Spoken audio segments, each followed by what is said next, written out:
Boa noite, então, sejam bem-vindos, professora Josiane Magalhães, Vale, Célio, Emerson, Jennifer e Elda, guerreiras e guerreiros, sejam bem-vindos. Boa noite, Gustavo, tudo bom? Tudo jóia.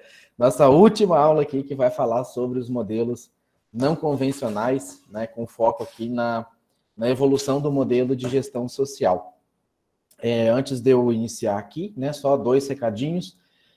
Daqui a pouquinho, né, por volta das 8 horas da noite, horário aqui de Cuiabá, né, horário nosso de Cáceres, já fica liberado aqui a atividade 3, né, a última atividade, com base nas aulas 7 e 8, 10 questões, 3 tentativas, 3 horas de questionário, tá? Tá misturado ali questões fáceis, médias, e tem umas 2 ou 3 ali que é mais difícil, mas é sorteio, né? Então, pode cair, às vezes, as 3 mais difíceis, mas pode também não cair. E essa atividade encerra amanhã, até às 23h59 da noite, tá? E no domingo, eu vou liberar uma atividade de envio de arquivo, que é uma atividade facultativa, ou seja, se não quiser fazer, não perde ponto, né? Não é atividade obrigatória, para quem quiser melhorar uma nota, para quem quiser repor uma atividade, que é uma das atividades que acabou perdendo, né? Ou quiser também fazer, enfim, né? É uma chance a mais que tem. Eu posso utilizar ela para substituir a menor nota, ou mesmo que já tenha aprovação direta também, tá lá com uma nota 9, uma média 9 e pouco, eu substituo a menor nota que tiver, tá? Essa atividade que eu vou postar, eu devo liberar ela já amanhã, tá? O arquivo para download dela, mas o envio vai ser só no domingo, até das 8 da manhã às 18 horas da tarde, tá? Porque à noite eu corrijo e já divulgo quem ficou de exame final, quem não ficou, e já agendo com quem ficar de exame final também para a próxima quarta-feira, a nossa prova já de exame final, tá? Que aí eu respeito as 72 horas exigidas pela normatização acadêmica. E essa atividade substitutiva, como até então eu fiz atividades objetivas, né, que o feedback é só pela correção ali, essa é uma atividade totalmente discursiva, né, é um estudo de caso que vai tratar sobre o dilema ético da demissão de um vendedor, e são acho que 6 ou 7 perguntas, se eu não me engano. Ele traz ali um roteiro, um caso, conta ali uma história, que é o caso, né, e ele faz umas 6 ou 7 perguntas sobre o que você faria na situação de gestor, né? Qual seria a sua decisão ali, que decisão você tomaria? E como critério de correção, né? Geralmente na administração nunca existe assim uma resposta única ou a resposta correta. Eu quero ver a resposta e a justificativa da resposta, tá? Eu quero ver o que te levou a escolher, o que você fundamentou para escolher aquela resposta, tá? Porque, como eu falei, existe a palavra depende. Então, o ponto de vista que você utilizar, eu quero ver se os seus argumentos são coerentes com a escolha sua, tá? Quando eu postar essa atividade também, eu vou descrever essas informações de maneira detalhada, tá? Mas como eu falei, essa do domingo, ela é facultativa, assim, ela meio que chega a ser obrigatória para quem perdeu, né, para não ir para o exame final direto, né, uma das atividades. E aí, no domingo à noite, eu praticamente consolido parcialmente a turma, ficando só o pessoal que está em exame final para fazer na quarta-feira, tá certo?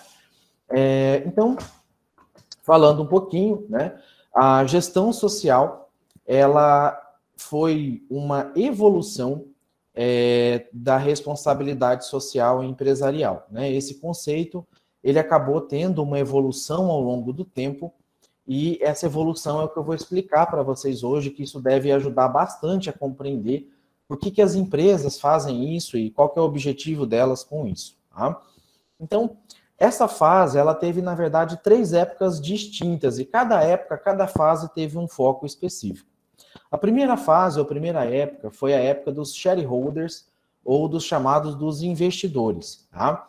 Ela aconteceu mais ou menos no final ali do século XX, né? Na década de 90, tem traços ali de ter acontecido nos anos 60, 70, 80, mas em 1990 ela começou a ser vista com outros olhos, assim, ela começou a ter uma outra percepção da parte empresarial, né, da qual, para a época, né, eles enxergavam como uma oportunidade para ampliar ali os negócios, para que começasse a enxergar, ou fazer com que a sociedade enxergasse aquela empresa com uma maneira diferente, tá? O Milton Friedman, que foi um economista lá da escola de Chicago, tá? É uma das escolas recentes, né, dos anos 70, 80, ele recebeu um prêmio Nobel de Economia, e uma das falas que ele utilizou foi essa que está destacada aqui, né, em inglês: The business of business is business, né?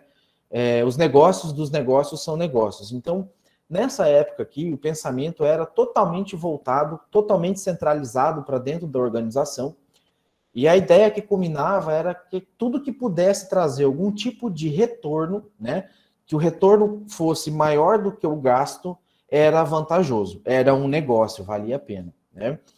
E nessa época, até os anos de 1990, a responsabilidade que as empresas tinham era de gerar lucro para os seus acionistas, dentro das regras que a sociedade impunha por meio das legislações, por meio das leis, né?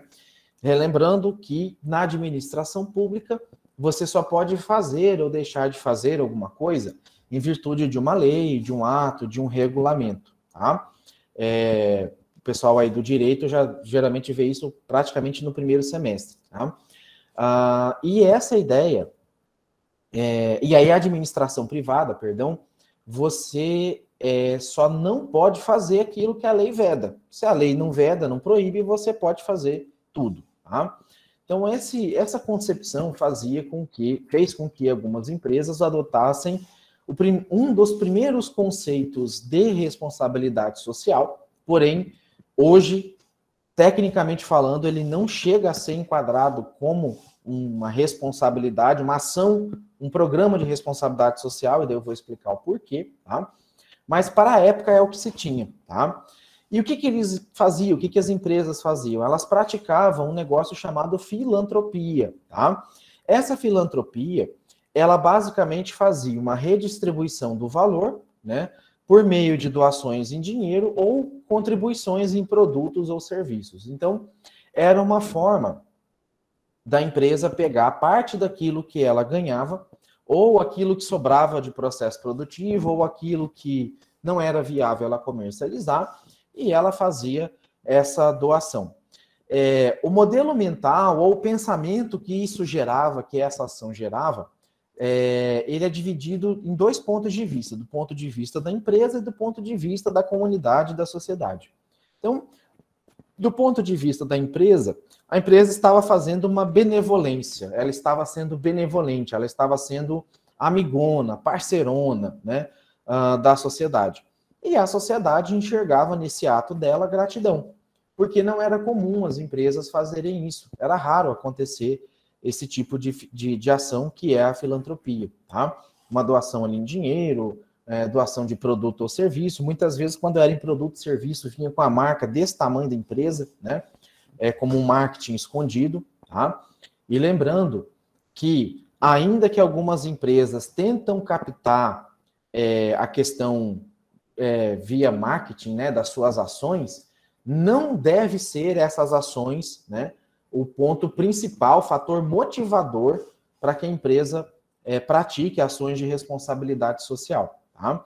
É lógico que isso acaba sendo uma consequência, mas ela não deve fazer ações de responsabilidade social pensando primeiro em ganhar algo com isso, tá? Pensando primeiro em ter um retorno, principalmente financeiro, dessa ação, tá? E a responsabilidade social e a filantropia, como eu falei, elas hoje o conceito de filantropia não dá para associar diretamente à responsabilidade social. Elas têm, por quê? Porque elas têm diferenças conceituais, tá? A noção de responsabilidade social, ela acaba ficando atrelada ao mundo empresarial, e ela é considerada mais recente, tá? E ela evoluiu da ação de filantropia.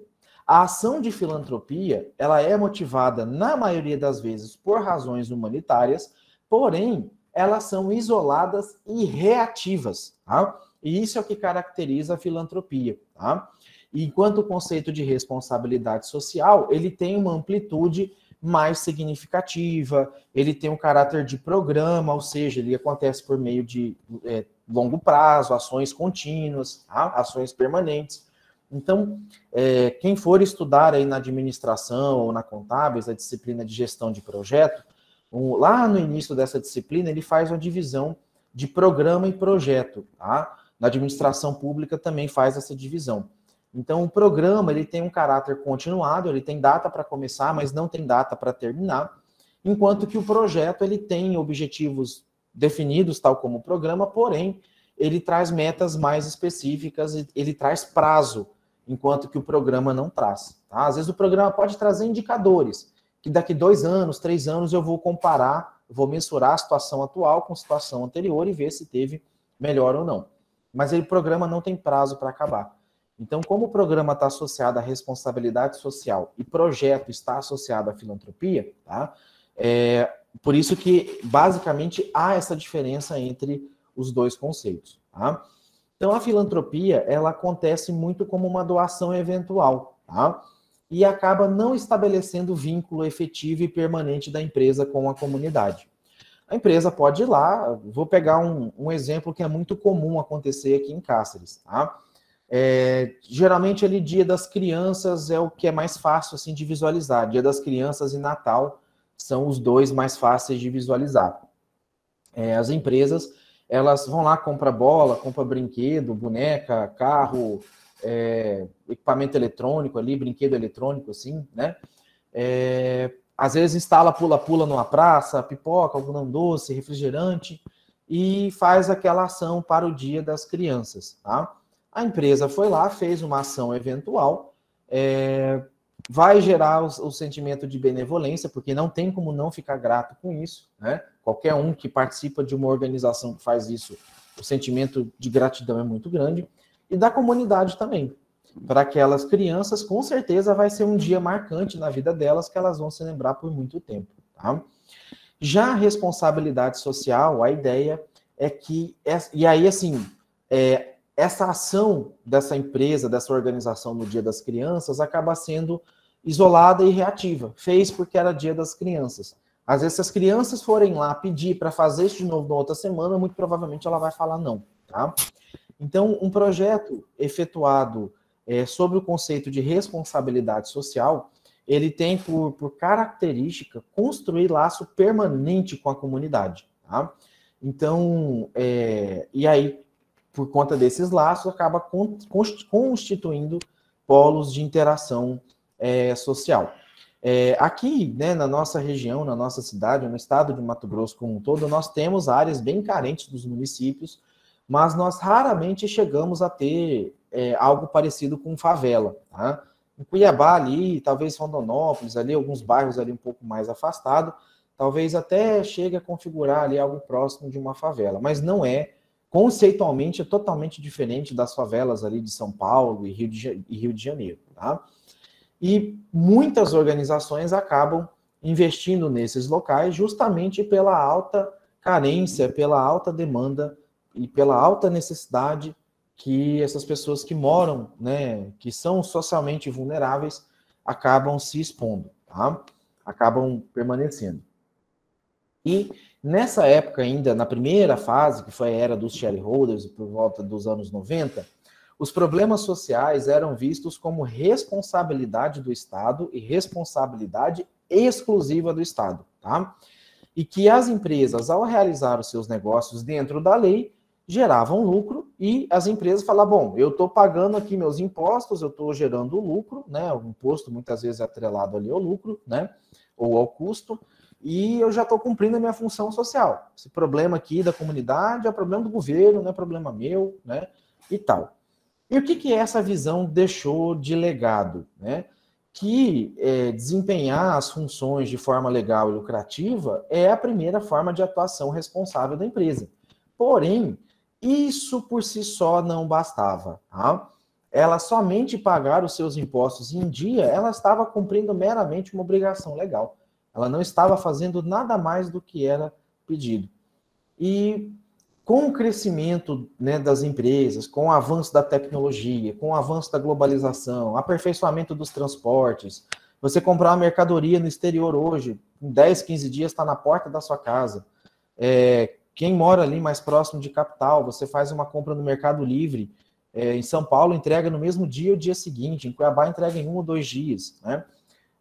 Então isso ficou muito rápido, os negócios acabaram crescendo, se expandindo, e obviamente a pressão social em cima das organizações também acabou crescendo, tá? E aí isso acabou gerando uma segunda era, que foi a era dos stakeholders, tá? Então essa era dos stakeholders, ela já começou já no final dos anos 90, início dos anos 2000 ali, 2000 e alguma coisinha, tá? E a frase que eu trouxe aqui é uma frase do R.K. Carroll, que já no final dos anos 70, ele era um cara visionário, ele já trazia algumas ideias, e ele dizia que a responsabilidade social de uma empresa englobava, ou deveria englobar, as expectativas econômicas, legais, éticas e filantrópicas que uma sociedade tem dessas organizações num determinado momento. Então, a definição desse cara partia da ideia, do pressuposto de que a empresa insere-se num contexto muito mais amplo do que o seu negócio. E que esse ambiente do qual ela está inserido a influencia e é por ela influenciado. Então, quando a gente começou a estudar o modelo orgânico, né, a gente saiu do modelo mecânico para o modelo orgânico de administração, essa ideia, ou essa mudança partiu dessa concepção aqui, desse conceito.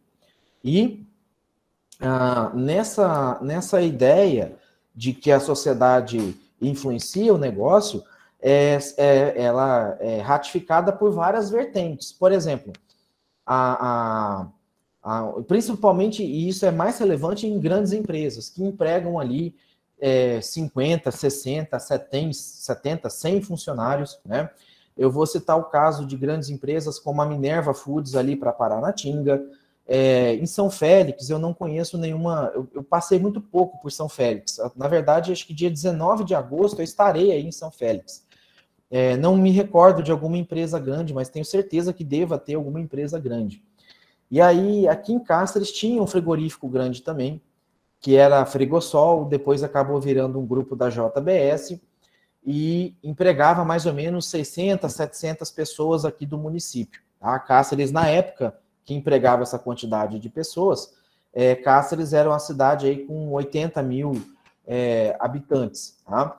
Então, isso dava mais ou menos ali quase 1% da população, né? 0,8% mais ou menos da população do município era empregado da JBS. Tá? E a empresa, de repente, de uma hora para outra, resolveu encerrar suas atividades no município. Tá? O impacto social dela ter fechado as portas foi muito grande. Isso afetou 600, 700 famílias que tiveram... Na verdade, dessas 600 pessoas, pelo menos umas 650 famílias tinham aí, porque às vezes tinha mais de um membro da família que trabalhava na empresa. O comércio sentiu, as escolas sentiram, o comércio de alimento, de roupa, de calçado, de vestuário, tudo. O comércio foi altamente impactado. Essas pessoas que acabavam comprando fiado, acabaram dando calote, não por querer, né? Porque você não consegue reposicionar 600, 700 pessoas no mercado de uma vez. Teve gente que foi embora. Então, quando o grupo JBS, muito equivocadamente, saiu comprando um monte de pequenos frigoríficos pelo país, e ele acabou comprando e fechando vários frigoríficos no país, pegando dinheiro, inclusive público, né, financiando pelo BNDES para fazer isso, e com todo o aval do CAD, que é o Conselho Administrativo para Desenvolvimento Econômico, que tem políticas antitrust, que deveria ter impedido a maioria dessas compras da JBS, tá? Acabou fazendo com que gerasse um impacto socioeconômico no município muito grande. Tá? Na verdade, impacto esse que até hoje o município custou se recuperar. E aí, detalhe, né? Cáceres é uma cidade, geralmente oscila entre a primeira e a terceira cidade do estado de Mato Grosso, com o maior rebanho bovino do estado, e às vezes chega a estar entre quinto, sexto, sétimo maior rebanho bovino do país. E aí, como é que justifica você ter um rebanho bovino tão grande e não ter um frigorífico? Tem, né? Tem o frigorífico do Juba, tem frigoríficos menores, mas o que justifica não ter um frigorífico tão grande aqui no município? Tá? E aí, nessa segunda fase, que foi a era dos stakeholders, a ênfase começou a mudar, tá? Então, as organizações começaram a consultar parte da sociedade, tá? Não toda, mas começou a consultar a sociedade no que ela tinha de demanda, tá? Porque na filantropia, ela esperava acontecer um problema, uma enchente, um deslizamento de terra, um terremoto, uma guerra, para ir lá e ajudar aquela comunidade. Aqui não. Nessa segunda fase, as empresas falaram assim, comunidade, vem cá, o que você está precisando, né? Você precisa de um professor para ajudar nessa escola, você precisa, essas crianças ficam na aula de segunda a sexta, elas precisam de merenda aí no sábado, no domingo, né? O que você está precisando? E isso envolveu várias ações, desde às vezes reforma em escola, doação, manutenção de remédios, equipamentos, roupas para hospitais, postos de saúde, ações voltadas para esporte e lazer, então aquisição de uniformes, compra de bola, reforma de campinhos ali, vôlei, praças, né? E por aí vai. Tá? E aí começou-se a associar algumas estratégias empresariais aos interesses públicos da sociedade. E começou a envolver também funcionários, fornecedores, governo, imprensa. Então começou a ter uma relação um pouco mais harmoniosa com a sociedade. Ainda assim, a palavra final era da empresa, tá? E ainda assim, a empresa ela começou a dar passos mais largos, porém não eram ainda ações de caráter muito duradouro, tá? O que antes eram ações de dias, começou-se a se tornar ações de meses aqui, tá? E o modelo mental que se tinha é que, do ponto de vista da empresa, isso era uma ação democrática que reforçava os laços com a comunidade. Tá? E do ponto de vista da comunidade, gerava uma sensação de cidadania, de pelo menos estamos sendo ouvidos e estamos tendo demandas atendidas. Inclusive, em alguns locais, essa segunda fase aqui, essa segunda era, que foi a era dos stakeholders, tá? Ela caracterizou até mesmo a cobertura de ações ou de coisas que o Estado deveria fazer. A empresa até começou a assumir ações que eram até então de responsabilidade exclusiva, né, ou prioritária do Estado. Essa palavrinha stakeholder, ela tem várias aplicações dentro, né, de uma organização. E esse termo em inglês, associado à área da administração, uma tradução mais próxima dele, significa partes interessadas. Tá? Então, tem concurso público aí que às vezes pergunta quem é o stakeholder dentro de uma organização. E as pessoas confundem, acham que é só cliente. Tá? O stakeholders é todo um grupo que permeia, que tem alguma relação, que tem algum interesse naquela organização. Seja cliente, fornecedor, governo, enfim, tá? Alguém que tenha vinculação. Então, essa visão, a visão do stakeholder, dessa segunda fase, ela deixou alguns legados, ou a gente poderia tirar algumas conclusões dela. A primeira, de que o mundo é maior que a empresa, né, e o ambiente externo a influencia e é por ela influenciado, tá? Que ela deve atuar externamente desde que a sua sobrevivência e crescimento estejam também assegurados. Então, ela vai ajudar a sociedade, mas ela também não pode deixar de olhar para o seu ambiente interno, né? Então, ela também tem que levar em consideração o seu custo operacional.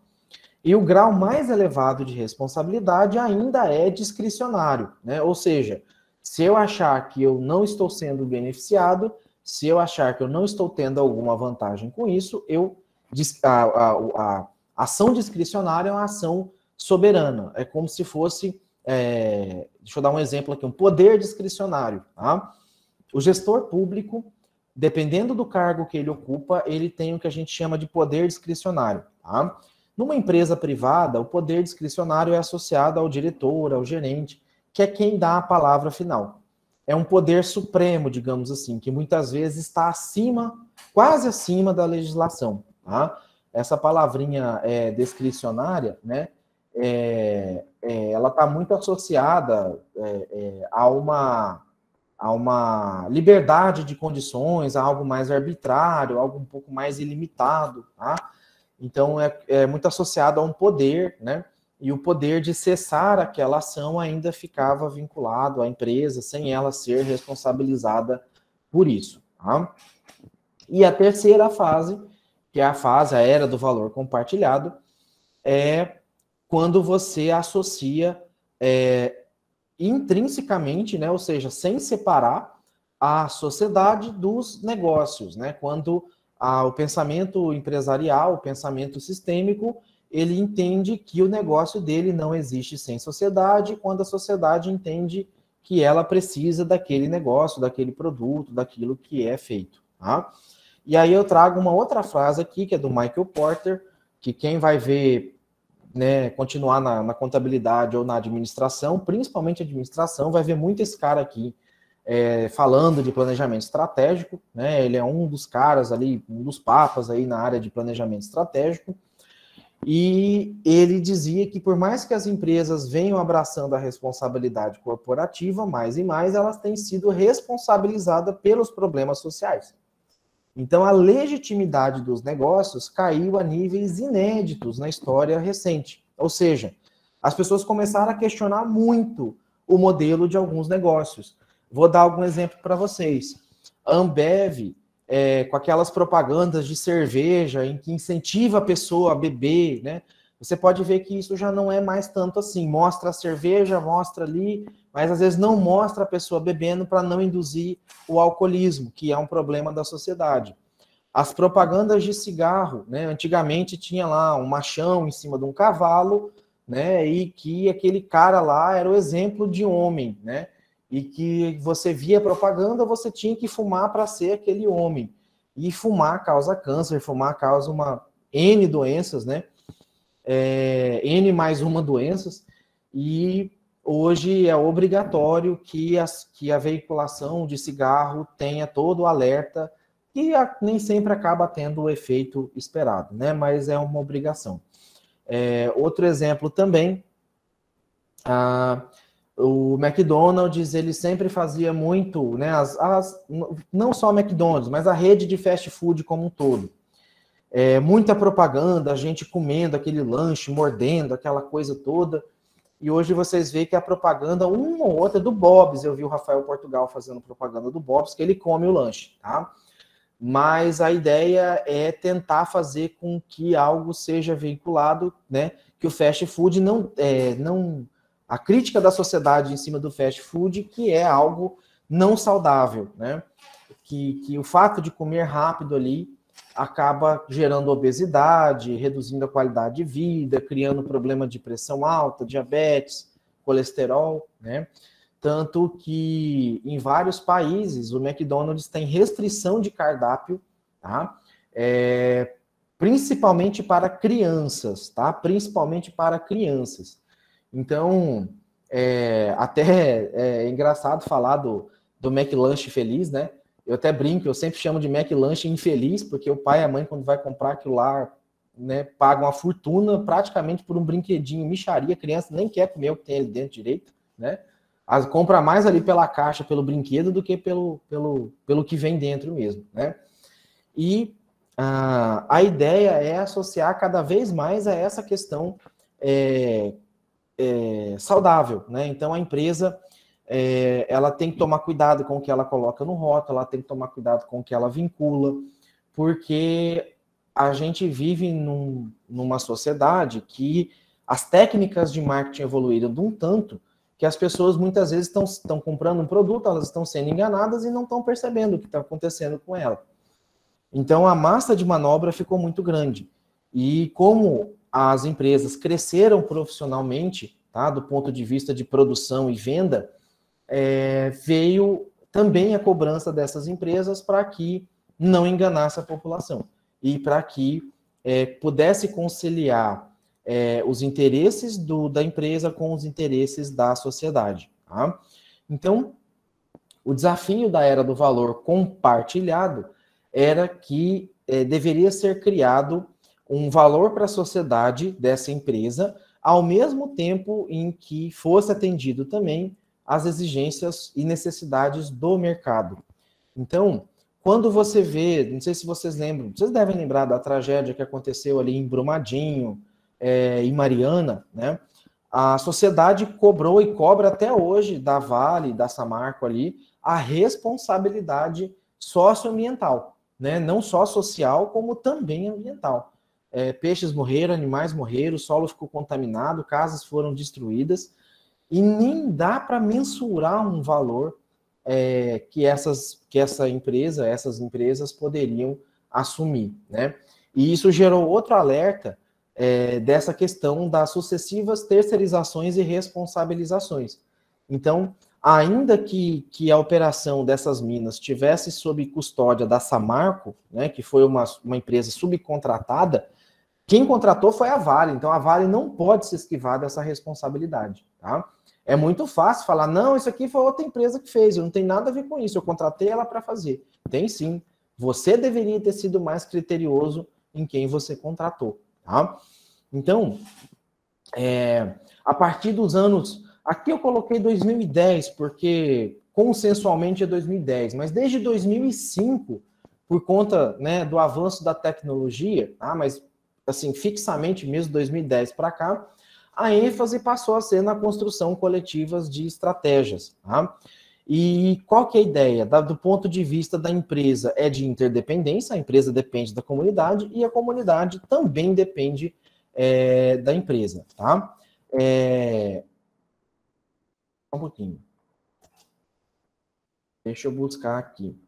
E aí, eu vou citar um outro exemplo aqui, de como isso aconteceu. A Natura, tá? E aí não estou fazendo propaganda para nenhuma empresa, mas isso, é o modelo de negócio.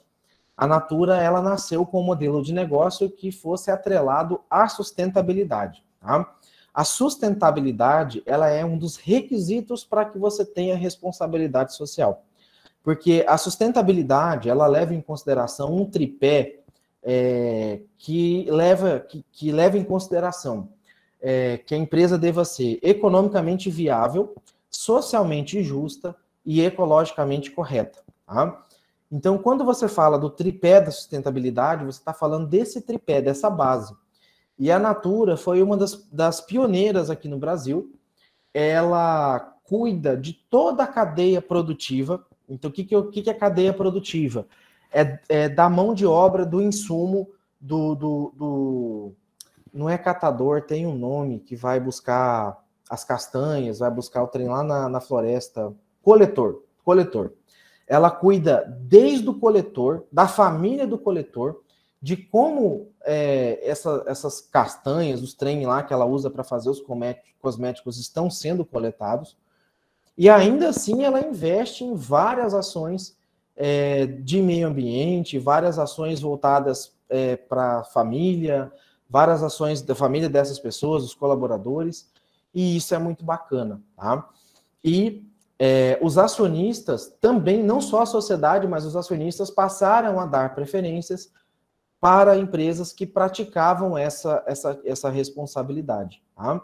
Então, eu estou tentando localizar aqui para mandar para vocês o balanço da Natura. Eu não tô encontrando aqui. Mas depois eu localizo e mando lá no grupo para vocês. Tá? Mas ela tem um balanço que ela divulga, todas as ações social dela, tá? E tudo que ela faz, ela tenta explicar o porquê, ela tenta dizer o porquê, ela associa, né, o seu projeto, com o seu modelo de negócio, e ela agrega valor ao seu produto. Então, ela não quer causar dano ao meio ambiente, ela não quer explorar aquele coletor que vai buscar lá uma castanha do Pará, lá no meio do mato, né? Então, ela dá treinamento, ela dá ensino, ela muitas vezes custeia graduações para essas pessoas, para que elas aprendam realmente como deveria ser e de uma maneira bem justa, tá? Então, é uma das características exigidas pela era do valor compartilhado que as empresas passem a criar valor, tá? Valor agregado à sua marca, valor agregado ao seu produto, valor agregado ao seu negócio, tá? Que pode ser tangível ou intangível, tá? Tangível é aquilo que você pode pegar, que você consegue calcular, medir, mensurar, que você pode usar uma métrica como referência, e intangível é aquilo que você como é que eu posso dizer assim, você não tem como calcular, não tem como mensurar, né? Então, a criação de valor, a agregação de valor, ela tem mais peso, ela vale mais pela intangibilidade dela do que pelo valor financeiro ou monetário, que inclusive até aparece nos balanços contábeis, tá? E tanto o progresso econômico quanto o social, né, e aí, por consequência, o ambiental, devem ser medidos, devem ser mensurados em termos de criação de valor. Agir dentro da lei de forma consultiva à sociedade, sem contrariar os seus interesses, já não é mais suficiente, tá? Já não é mais justificativo. Então, só para recapitular aqui o histórico desse momento, né, desse processo. A gente saiu de uma cultura da doação, né, da filantropia, que a responsabilidade social empresarial, né, vamos chamar de versão 1.0, tradicional, que era mais defensiva, era mais benevolente e promocional. Aí nós passamos para a segunda fase, a responsabilidade social empresarial 2.0, que era um pouco mais estratégica e transformadora, né? Eu já começava a envolver ali a sociedade na tomada de decisão, mas a palavra final era minha, tá?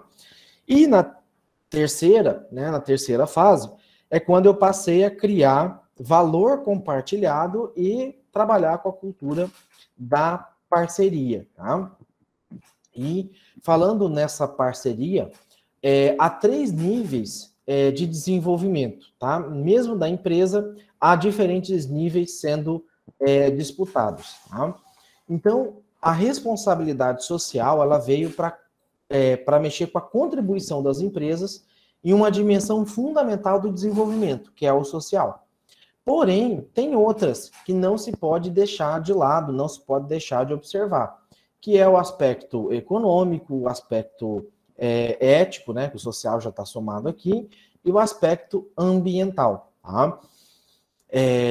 Ainda que a minha atividade de negócio, a minha empresa, procure sanar esses pontos, tá? Eu fazer isso sem consultar a sociedade vai gerar problema, tá? Inclusive, eu estava lendo hoje no Media News aqui, no site de notícias, que uma aldeia indígena, não vou lembrar agora qual, entrou com uma ação civil pública no Ministério Público Federal para barrar as obras de ferrovia daquela empresa Nortão, alguma coisa assim, porque ainda que a rodovia fosse passar não dentro, mas próximo de uma comunidade indígena, essa comunidade indígena, ela questiona os limites de demarcação de terra, que foi feito desde a época do Rondon. E eles alegam que, principalmente por conta da cultura, que esse caminho que essa estrada de ferro vai passar pode estar passando em cima de sítios arqueológicos indígenas. Então, e que a comunidade indígena não foi consultada sobre a possibilidade de passar ou não essa estrada de ferro ali, tá? Depois eu vou buscar a notícia e também mando para vocês. Mas isso é só para exemplificar que se as empresas tentam fazer a sua atividade, tentam desenvolver sem fazer uma conversa, sem explicar, sem ouvir as partes, tá? é muito provável que vai ter prejuízo, que vai ter problema, que vai ter enfrentamento, tá? E a maioria das empresas, elas tentam escapar disso justamente para não aumentar o custo, para não ter problema, para não chamar atenção, mas mais cedo ou mais tarde, isso sempre acaba vindo à tona, tá? Então, do ponto de vista da dimensão ambiental, o que se espera para um desenvolvimento sustentável é que os padrões de produção e consumo respeitem os limites do planeta. Então, hoje, existe uma discussão muito grande do ponto de vista ambiental sobre a questão dos plásticos, sacola plástica, canudo plástico, microplástico, né? E aí até teve um negócio, assim, contraditório, que até acabou virando meme depois, né? É uma marca de suco, deixa eu ver se eu pego aqui, suco, tartaruga, canudo. Deixa eu ver se eu consigo mostrar aqui uma empresa, não lembro, aqui, acho que eu achei aqui o meme, né? Deixa eu baixar aqui a imagem. Eu não vou lembrar agora a marca do produto, se era suco ou o que era. Há toda uma discussão aí por conta de canudo de plástico, que ele vai parar no mar, que esse canudo acaba indo parar no mar, e daí as tartarugas, os animais acabam ingerindo isso daí e acabam morrendo, né? E aí a empresa acabou, né, a propaganda, o marketing da empresa é uma tartaruga. Deixa eu ver se eu consigo projetar aqui, porque talvez vocês até já viram, né? Rapidinho, peraí. Para não exemplificar o que eu estava comentando aqui. É meme, mas a gente tem que trazer isso para dentro da sala de aula. Eu não vou conseguir. Deixa eu ver como que está a projeção aqui, tá? Era uma tartaruga tomando um suquinho aqui, usando um canudinho de plástico. Aí o meme né? Ah lá o cara desmerecendo o movimento, né? Então, até isso a sociedade olha o detalhezinho do canudinho, uma tartaruga bebendo, e o pessoal já fez um meme, isso aí já foi parar no setor de marketing da empresa, que teve que reformular, e isso já vai gastar dinheiro, entendeu? Então, assim, até alguns anos atrás, a gente tinha um chocolate aí da Nestlé, não vou me lembrar agora tal, deixa eu até buscar aqui no Google rapidinho, chocolate, criança, cigarro. Buscar pelas palavras-chave aqui, né? É o cigarrinho de chocolate ao leite, da Pan, né? Não vou projetar aqui de novo para não mostrar, né? Dá para projetar sim, tá aqui, tá? Deixa eu baixar a imagem aqui, salvar a imagem como, rapidinho. Deixa eu projetar aqui, peraí, só para não perder o fio da meada. Projetar aqui rapidinho. Ué, cadê a tela? Vou separá-la aqui. Aqui. Acho que muitos de vocês... A gente tem uma turma com gente, né, jovem e tal, mas acho que vocês vão lembrar aqui desse... Que inclusive era gostoso esse chocolate, né? Diga-se de passagem, pelo menos para a época, ele era bem gostosinho ali. Mas hoje, se você lança um produto... Nossa senhora, isso aqui o pessoal cai de pau muito rapidamente, tá? Por ser uma criança, por estar segurando um cigarro, mas é de chocolate, mas isso aqui pode induzir a fumar, sabe? Então, hoje isso já não é bem aceito, tá? Então, tem que se tomar muito cuidado com isso aqui. As imagens, hoje, a gente vive numa época de ícones, de imagens, né? De memes, de emojis, né? Então, figuras, imagens, elas têm um simbolismo muito maior do que elas tinham, né? Há 50, 100 anos atrás.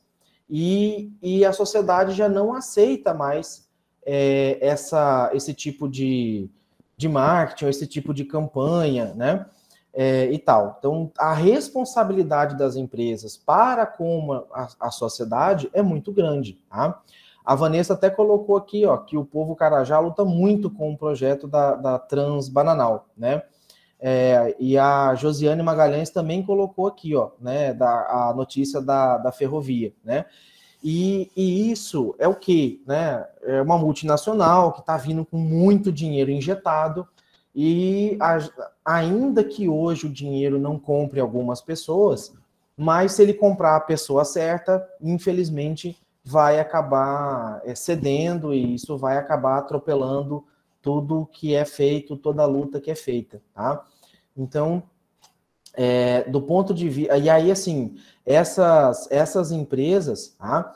Elas acabam fazendo com que, principalmente as que vendem, né, são de capital aberto, são acionistas, quando acontece algo disso, o Ministério Público está embargando, o IPHAN está embargando, as ações sempre acabam dando uma caída porque ela não agiu da maneira.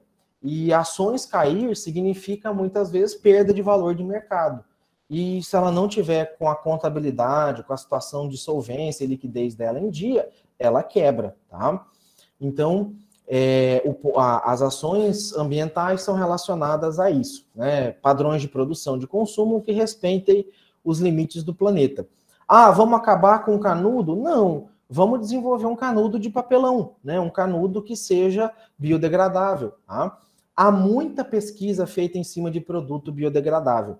99% dessas pesquisas são feitas no restante do mundo, porque no Brasil, nos últimos anos, o governo acabou com recurso para pesquisa, né? Nós não investimos em ciência, tecnologia, nem 1% do que os países mais desenvolvidos investem, tá?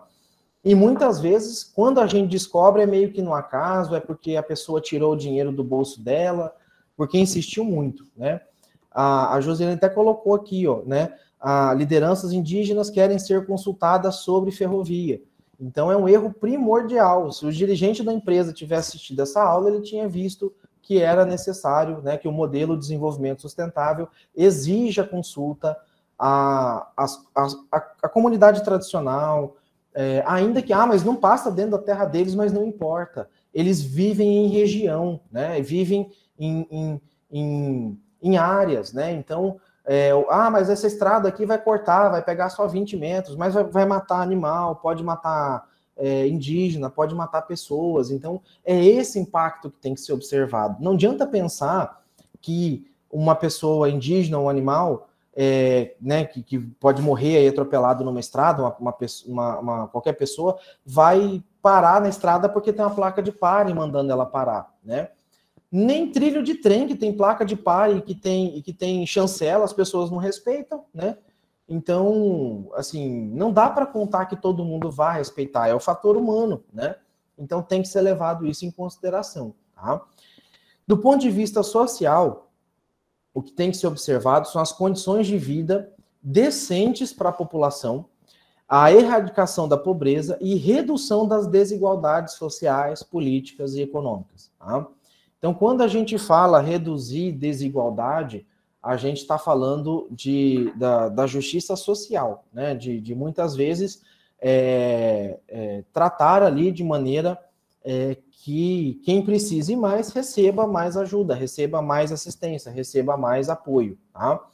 Então, algumas organizações, houve uma mudança, na verdade, de algumas leis de um tempo para cá, que passou a permitir, flexibilizou, na verdade, algumas normas para doação de alimentos, normas para poder fazer doação de produto que estavam próximos de vencer, e isso foi um marco importante, tá?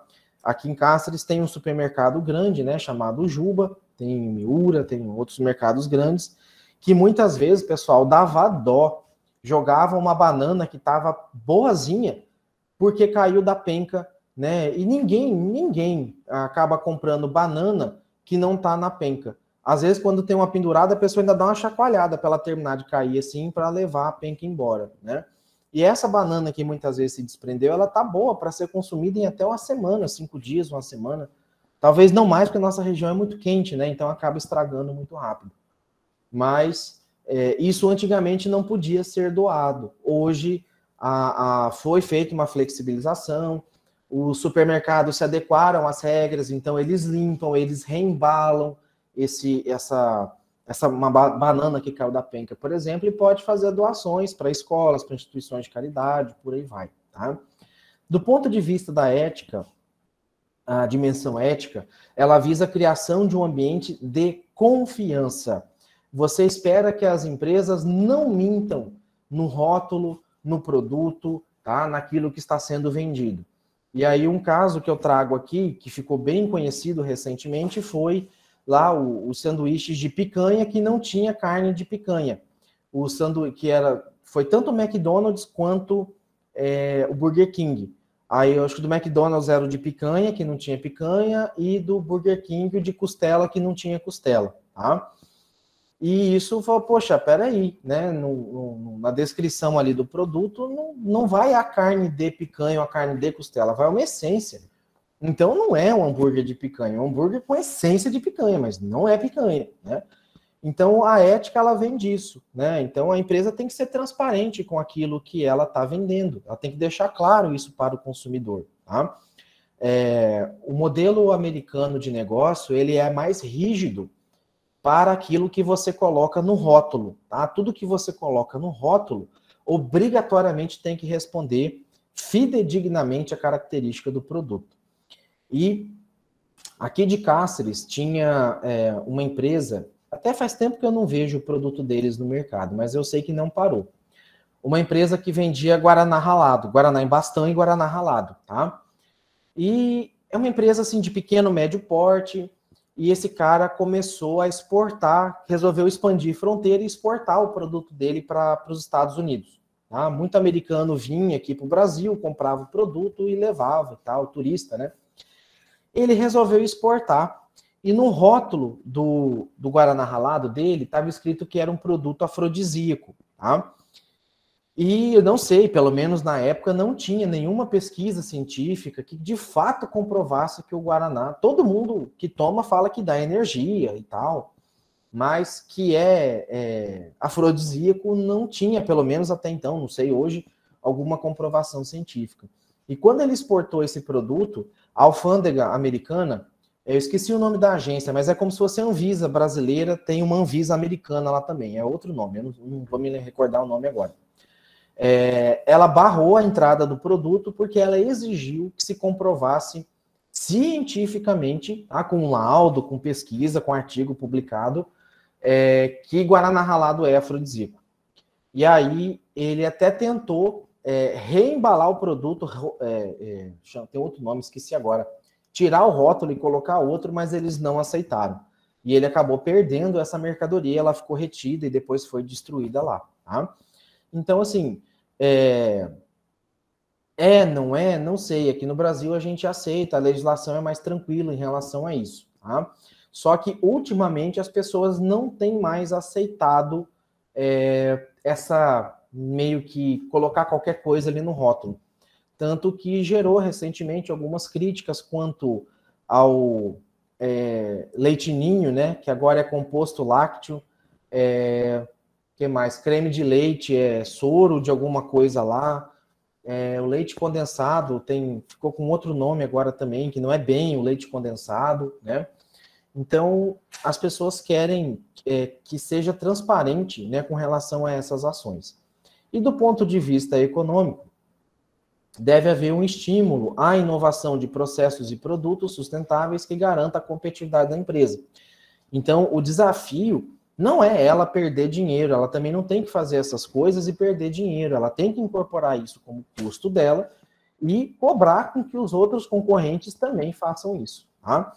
E aí, só uma questão, tá?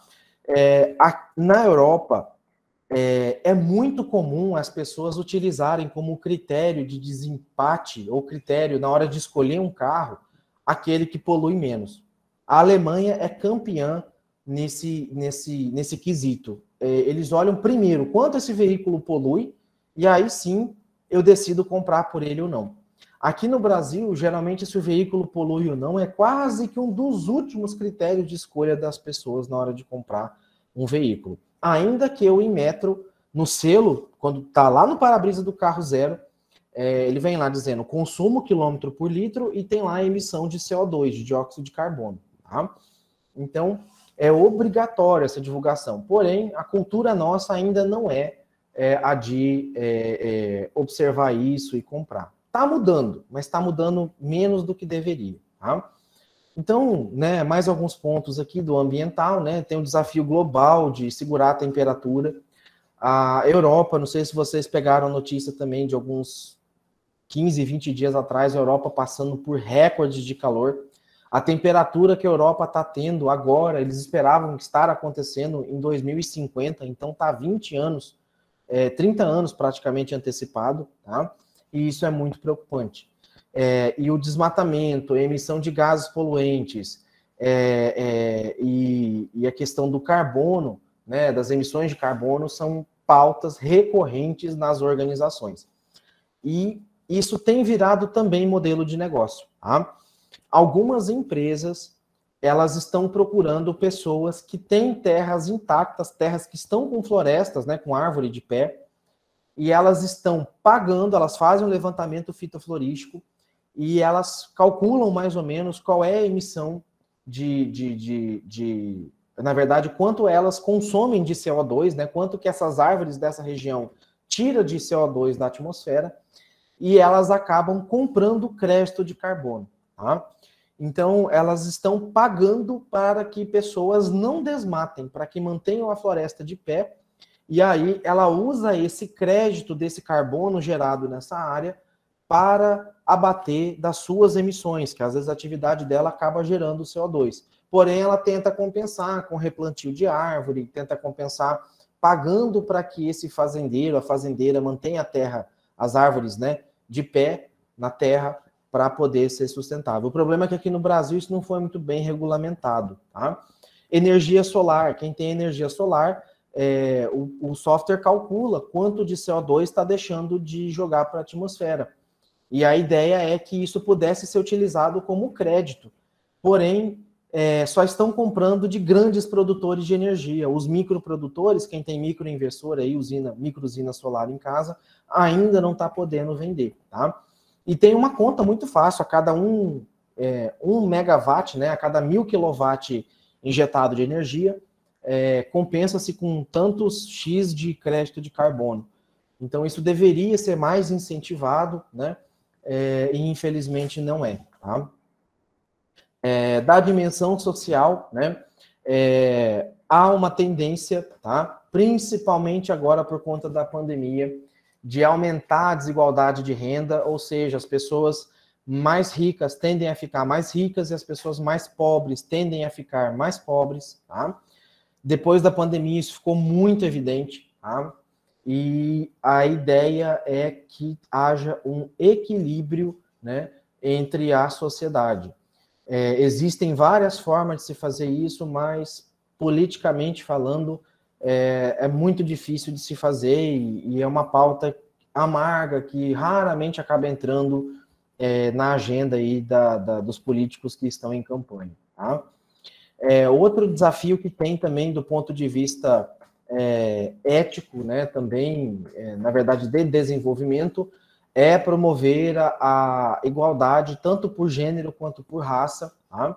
Então, teve uma pesquisa do Instituto Ethos e da Ibope Inteligência que comparou, né? Na verdade, eu não consegui trazer o dado atualizado aqui para vocês, eu até tentei buscar hoje, mas acabei não conseguindo, tá? O dado que eu acabo trazendo é de 2001 a 2010, que houve até um crescimento, a participação um pouco maior de 6% para 13% das mulheres no mercado, né, de trabalho, em cargos executivos de gestão de empresas, e a questão salarial, porém, não acompanhou o mesmo aumento, tá? E em setores públicos, normalmente não costuma ter muito essa diferença, porque o salário é tabelado, né, digamos assim, já tem, né, fixado ali no plano de carreira. Mas em empresas privadas, onde você não tem um salário fixado, às vezes para ocupar o mesmo cargo, a mesma função, pelo mesmo currículo, às vezes a mulher tem um currículo até melhor. Infelizmente, a ideia de algumas empresas ainda é de pagar menos. Tá? A ideia retrógrada é um pensamento totalmente retrógrado. Tá? Empresas antigamente perguntavam na entrevista se a mulher tinha intenção de engravidar ou não. E se a mulher respondia que sim, ela não era selecionada para aquele cargo. Tá? Então, inclusive, se algumas de vocês passarem por isso, vocês podem acionar a justiça, que a multa em cima dessas empresas é pesadíssima, tá? E sem falar que dependendo da empresa, do tamanho de empresa, isso mancha a imagem dela, tá? Oi, Conceição, pode falar. Essa semana eu fiquei sabendo de uma situação de uma conhecida minha. Ela entrou numa empresa e agora tem 20 dias que ela descobriu que ela está grávida. E aí as outras gravidez dela é bem complicada, né? Gravidez de risco. E a pessoa responsável por ela, ela pediu, né, para fazer um acerto, né? Ela só veio falar isso para mim depois que ela tinha falado com essa pessoa. E essa pessoa falou que eles não fazem acerto e que o mais certo seria ela pedir conta. Aí eu falei para ela que ela não vai pedir conta e que ela estando grávida, eles não podem mandar ela embora. E aí ela falou assim, mas o que eu faço? Eu falei, você vai dando atestado. Porque como que vai pedir conta grávida? Exatamente, Conceição. Eu até acho que eu até tinha que ver, daí nossos amigos e amigas do direito até podem talvez esclarecer um pouco melhor, mas se eu não me engano, quando, né, descobre que está grávida, gera uma estabilidade provisória, tá? Uhum. Eu sei que eu não sei como está funcionando no privado certinho, tá? Eu estou um pouquinho por fora da legislação sobre o assunto, principalmente depois da reforma trabalhista. Mas no serviço público, tá? Quando tem uma professora grávida, tá, que descobre que está grávida, ainda que não tenha disciplina para manter o contrato dela, a universidade é obrigada a contratar. Ela quer pedir demissão, tá? Existe todo um... Acho que nem que ela quisesse pedir demissão, a não ser que ela justificar ali que é para ir para outro emprego ou coisa parecida, a Unemat nem pode aceitar, porque não é uma questão de vontade dela, mas da vontade da criança que ela está gestando. Tá? Tem Essa situação é no setor privado. Disso, tá? Uhum. E aí, assim, eu não sei como que está funcionando realmente esse regramento, mas é uma das coisas que é direito dela, né? A pessoa tem que entender que é o direito dela, tá? Deixa eu só ver aqui os comentários, que eu tinha até esquecido de ler aqui o comentário. A Vanessa colocando aqui, né, que é casada com o Carajá, e eles vieram aqui na ilha para conversar com os caciques para entrar nesse projeto do carbono.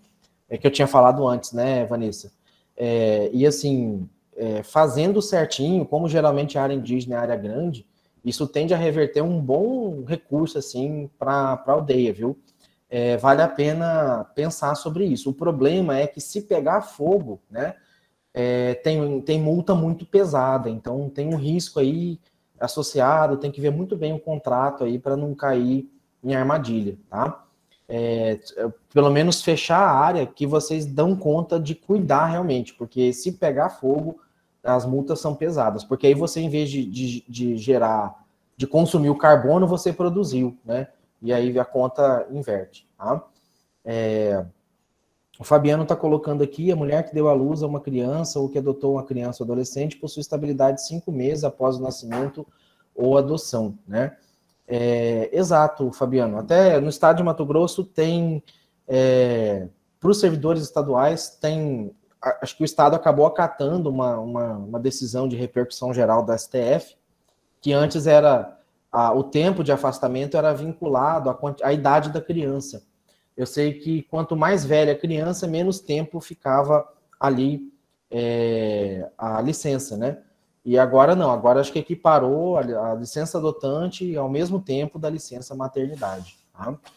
E aí outra questão também, só avançando aqui um pouquinho mais, da responsabilidade social, é a questão também da composição de cargos por cor ou raça. Tá? Então, até saiu um levantamento do IBGE esse tempo atrás, que as pessoas, aumentou o número de pessoas que se autodeclarou negro ou pardo, tá? A questão das cotas raciais que teve implementação há basicamente 15, 17, 18 anos atrás, está mudando essa realidade, porque parte também era porque as pessoas não conseguiam, né, às vezes entrar na universidade, se qualificar, e hoje a ideia das cotas é justamente promover a inclusão por isso, tá? E assim, veio mudando um pouco, tá? Aqui, por esse dado de 2001 a 2010, até a parte dos indígenas, até acabou reduzindo, tá? Mas, principalmente de uns 3 ou 4 anos atrás, acabou voltando a aumentar, tá? Eu não tenho esse dado aqui agora, mas de 2015 para cá começou, tá? A ter uma elevação, tá? E até em concursos públicos também começou a ter agora cotas para indígenas, cotas para negros, tá? Justamente para promover a inclusão no ambiente de trabalho, tá? Da questão da sustentabilidade, né? Trabalhar tanto com a educação financeira, da capacitação, da qualificação, para que as empresas não se arrisquem, para que saibam trabalhar corretamente com o recurso, tá? E o Brasil ele tem alguns desafios frente ao mercado internacional que deveria ter, né, um produto mais sustentável para que o mercado internacional reconhecesse esse produto brasileiro de melhor maneira, tá? Então, para isso, a gente precisaria ter uma política fiscal e tributária voltada mais para a sustentabilidade, né? Ou seja, cobrar menos imposto de quem já pratica essas ações. Deveria haver um incentivo à economia sustentável e desincentivo para as atividades insustentáveis. E hoje também o setor público, ainda que a passos bem curtos, eles vêm implementando a política de compras públicas sustentáveis. Até teve um decreto, aí, acho que em 2017, que regulamentou essa questão. E aí, inclusive em concurso público, acaba muito caindo quando vai tratar do assunto de licitação, né, que é o procedimento para aquisição, as pessoas sempre confundem. Produto sustentável é mais caro e licitação geralmente compra o mais barato, tá? Lê do engano, pessoal. A licitação, ela vai visar fazer a compra mais vantajosa para a administração pública, tá? Mais vantajosa. E mais vantajosa nem sempre, necessariamente é a mais econômica, tá? Às vezes eu vou comprar um produto que custa mais barato, mas a manutenção dele é bem mais cara, né? Eu vou comprar esse produto que vai me poluir depois, né? Então, por exemplo, professor, mas como é que eu aplico compras públicas sustentáveis aí no dia a dia, né? Ora, eu vou comprar um ar-condicionado.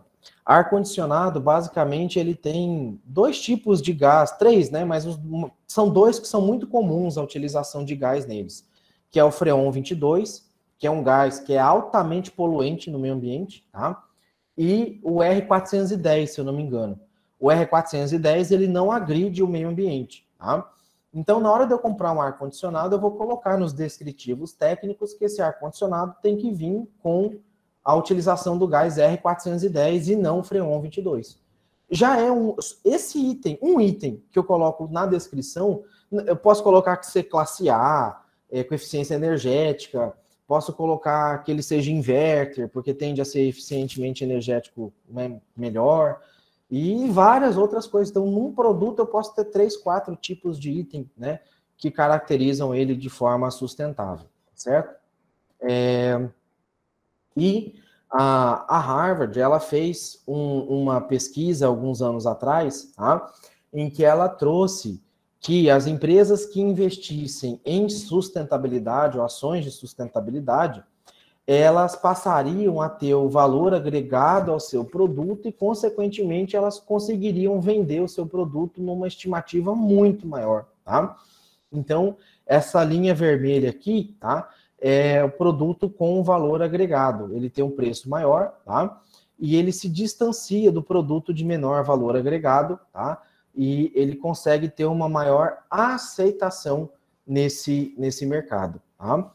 E aí, com relação à dimensão ética, né, a gente tem aqui um gráfico que eu trouxe para vocês. Na verdade, esse já está atualizado até 2021 ou 22, não, 20 ou 21, perdão, acabei não atualizando ele, mas também não muda muita coisa.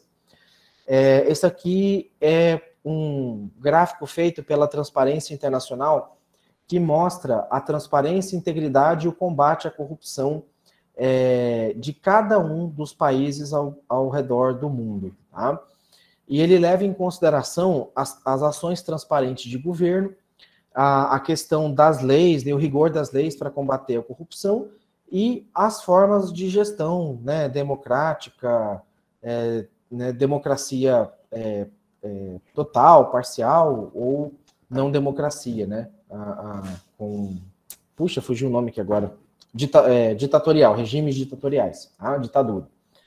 E o Brasil, ele está aqui, em 2018, ele estava na posição 105 de 160 países do ranking, tá? 180 países que compõem o ranking, e ele fez 35 de 100 pontos. Então, ele está na corzinha alaranjada aqui.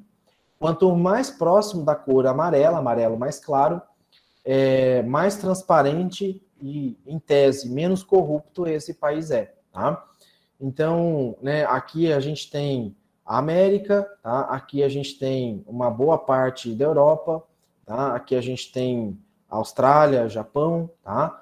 E aqui a gente tem o nosso Brasil, a África, tá? E aqui a Rússia junto com a China, tá? Que figuram ali, a Rússia bem mais sinistra, né? Vamos chamar assim. A China mas está intermediária, está quase na mesma cor aqui do Brasil, tá? Por que isso é importante? Porque isso envolve investimento, isso envolve ações de sustentabilidade, isso envolve várias outras ações, né? Ninguém quer colocar dinheiro no país que tem traços de corrupção, tá? Por quê? Porque você não tem garantia, você coloca o dinheiro aqui e de repente não tem mais nada ali, né? Então, a transparência e corrupção, elas estão quase que diretamente relacionadas, tá? E o Brasil tem enormes desafios, né? Melhorar a integridade nas relações públicas e privadas, melhorar a relação do público, do setor público para a comunidade, para a sociedade, combater uma corrupção que parece que quanto mais combate, mais corrupção tem, né? E aí, se não tiver investigação, não tem corrupção mesmo, né? Então precisa se investigar, precisa ter transparência na investigação. Colocar sigilo de 100 anos é não ser transparente, tá? Sigilo de 100 anos aí é algo totalmente imoral, tá? Em cima de documentos, tá? Deve visar, né, a gestão pública, né, a administração como um todo, a pública ou privada, deve estimular o controle social, tá? Porque é por meio do controle social que muita coisa é descoberta, que muita coisa acaba sendo revista, tá? E o aumento da transparência, tanto pública quanto privada, né? Pública no sentido dos gastos públicos, aquela ideia de orçamento secreto é a coisa mais abismal que eu já vi nos últimos anos, tá? Porque quem estuda orçamento público, e aí o pessoal da contabilidade vai ver isso, da administração pública vai ver lá no 8º semestre, da administração, perdão, vai ver a administração pública lá no 8º semestre, vocês vão ver que o orçamento público, ele é balizado por vários princípios, né? E um deles é justamente o da publicidade, né? São mais de 40 princípios que permeiam o orçamento público. E esse negócio de orçamento secreto, não saber para onde foi o dinheiro, quem é que destacou e no que está sendo aplicado, é abismal, porque eu não tenho garantia nenhuma que esse dinheiro está sendo aplicado ou desviado, né? Como é que eu vou ver se a obra está sendo executada? Como é que eu vou saber se a obra está custando o que realmente deveria custar, tá? Então, que isso sirva também de incentivo e motivação para que vocês também cobrem e fiscalizem as ações do poder público ali como um todo, tá? Então, com isso aqui, eu concluo basicamente a minha aula, tá? Eu queria agradecer a participação da maioria de vocês que esteve presente. A gente sempre teve um público de 20, 22 pessoas, 25 pessoas durante as aulas ao vivo. Né, reafirmar aqui que a atividade já está liberada, atividade 3, e que, né, tem uma atividade substitutiva que é facultativa, só quem quiser fazer para melhorar a nota precisa fazer no domingo, tá? E no mais eu me coloco aí à disposição de vocês, tá? Amanhã, durante o dia, vai ser mais difícil o contato comigo, talvez eu demore a responder, tá? Amanhã sábado, eu tinha já um compromisso agendado, então talvez eu demore, eu vou estar num lugar que a internet é bem ruim, então talvez demore a responder, mas dentro do possível ali eu vou tentar estar respondendo vocês, caso tenha alguma dúvida, certo? Então, deixa eu encerrar aqui a gravação e ver se alguém tem mais alguma questão, mais alguma coisa para pontuar.